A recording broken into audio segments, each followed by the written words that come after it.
Etimología. He comenzado a pasar algún tiempo con Chantal Maillard. Luna Miguel la admira, aunque ya sabéis que a mí quien me llevó hacia ella fue Piedad Bonet.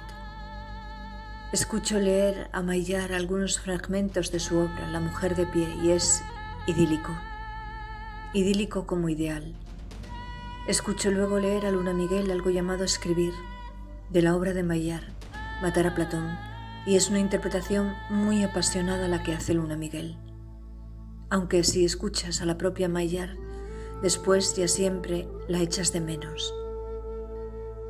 Esa magnitud que se desprende de ella, para la que ahora mismo no encuentro un adjetivo apropiado. No quiero decir que no me guste, por favor, la lectura que hace Luna Miguel. No quiero decir eso en absoluto, sino que la pasión es un poco antónima de eso que se desprende de Maillard. Yo hoy he pensado el concepto de humanismo con ella, concepto con el que ella no se siente cómoda. Primero porque es una palabra que considera obsoleta, y segundo porque incluye el sufijo ismo que lo convierte todo en una doctrina. Creemos, dijo, que el humanismo conlleva todas las virtudes, ser generosos, por ejemplo, y más compasivos, pero la compasión no es privativa de nuestra especie, y sin embargo, paradójicamente, la crueldad sí lo es. La ignorancia y la desestimación de las leyes naturales, por lo que cuanto más humano, mayor será el desequilibrio producido y más rápido el deterioro del mundo. Humano procede de humus, que en latín quiere decir tierra, pero esa referencia al suelo común queda oscurecida cuando se le añade el sufijo ismo, que es un poco lo que yo siempre he sentido con el feminismo. En la Grecia antigua y el Renacimiento parece ser que se consideró al humanismo como la medida de todas las cosas. Es por tanto la palabra que sostiene el antropocentrismo, continúa diciendo, una forma de ver y pensar que nos conviene transformar. Y es que, como ella asegura, las palabras no son inocentes, llevan consigo un lastre, y cuando pensamos lo hacemos con palabras que lo acarrean. Y es que tal como hablamos, pensamos, y tal como pensamos, actuamos. Y así será nuestro mundo, depende de las palabras que utilicemos, y por tanto hay que poner cuidado a la hora de emplearlas. Maillard, desde luego, es de esas personas que te incomodan y te obligan a cuestionarte las cosas. Aunque yo no me sentí incómoda con esto, al contrario, porque me clarificó mucho algo que había pensado poco. Pero creo que parte de su auditorio que se identificaba con el término tuvo que sentirse así.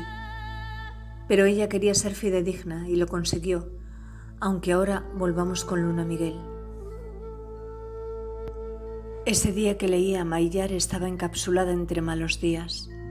Por eso dijo que se embelleció y lo había conseguido, porque estaba arrebatadora. Yo sé que esto no es importante para ella, que nos fijemos en su físico y no en su intelecto. Es más, eso puede ofenderla, pero quería decirlo, no es un halago, es una mera apreciación subjetiva. Luna Miguel, que en la página 16 de Caliente realiza un recorrido por la historia de los enemigos del autoplacer. La masturbación tuvo que convertirse en un demonio, sencillamente porque es liberadora, porque el orgasmo cuando lo alcanzas es una liberación, pequeña o grande. Eso depende de tu capacidad de sentir y de los químicos que ingieres. En su momento, cuando yo era una verdadera adicta a la masturbación, creo que podría haberme pasado horas hablando de ello, pero en mí hoy la masturbación se ha convertido solo en un trámite, aunque hay días que la necesito rabiar, pese al escaso placer que me produce. Y volviendo al ensayo, en el siguiente fragmento Luna Miguel recuerda el papel que jugó la masturbación en su infancia. Yo la verdad es que nunca había oído esa expresión y creo que a mis 8 años el sexo ya era algo radicalmente abierto. No sé si fui la iniciadora, yo ya tenía alguna experiencia. La había adquirido con otras niñas en el camping aquel mismo verano, cuando nos subíamos las 3 a la carreta de Mino y él nos llevaba hasta un prado algo apartado en el que había un sauce.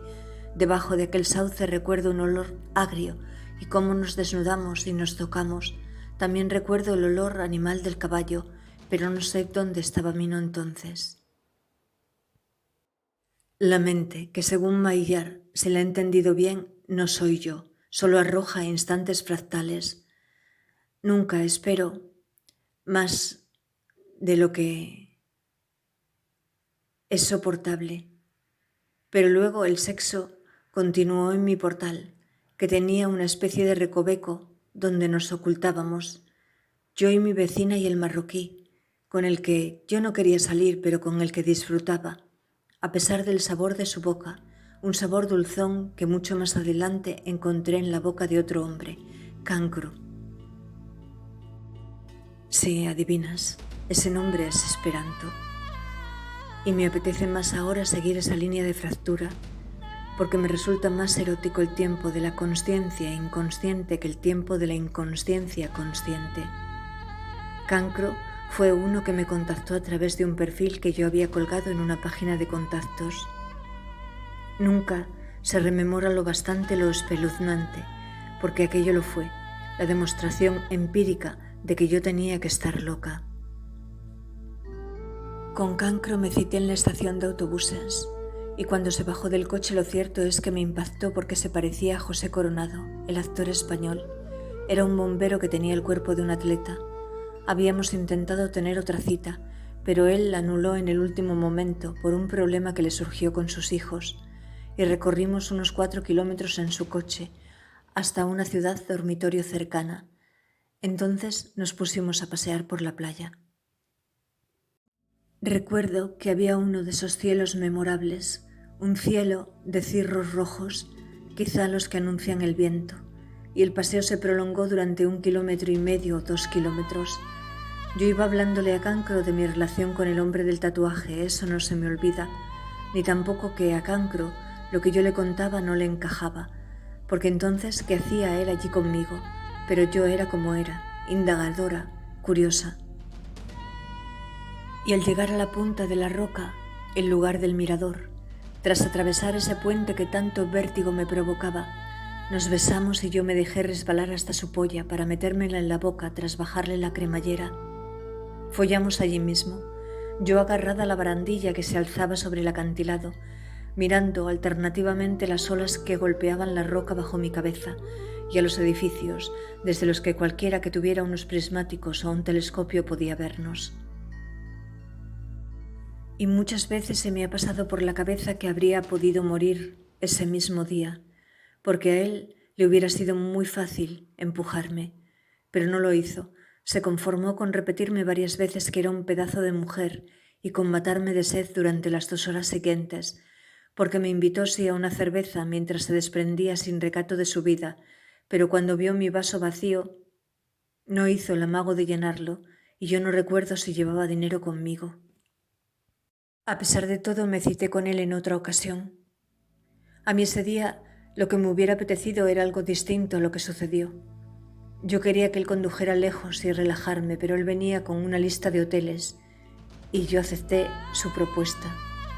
Luego él tuvo sobre mí el orgasmo más violento que se puede imaginar.